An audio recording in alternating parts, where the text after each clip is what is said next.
Federal prosecutors are asking for a hefty sentence for Blueacorn founder Stephanie Hockridge, who was convicted of conspiracy to commit wire fraud.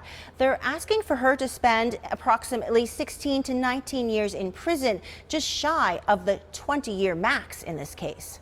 Once a news anchor at ABC 15, Stephanie Hockridge is now a convicted felon. According to court documents, prosecutors call her crime a pervasive fraud and say she refuses to accept any responsibility and instead continues to blame everyone but herself for her own conduct. We asked Jason Lamb, a Phoenix-based defense attorney who's not involved in the Blueacorn case, about the factors that could impact Hockridge's sentence. Probably most relevant in this case is that she was a leader, organizer, or manager of the conspiracy along with her husband.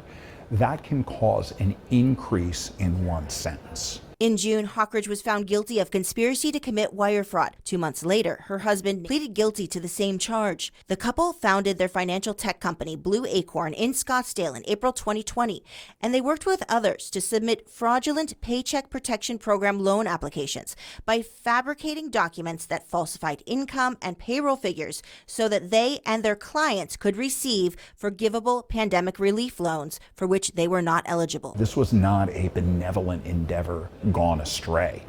Prosecutors are contending that Blueacorn was set up for one purpose and one purpose only: to defraud the American taxpayer. At trial, Hockridge was convicted for her work only in a small subset of loans, but prosecutors asked for her to be sentenced on the estimated totality of the fraud. The bottom line is there were tens of millions of dollars stolen from the American taxpayer at a time where this country was in great distress. Hockridge's attorneys have filed several pleadings in court saying they dispute the prosecutor's arguments for sentencing enhancements and loss amount calculations. Undoubtedly, she's going to appeal.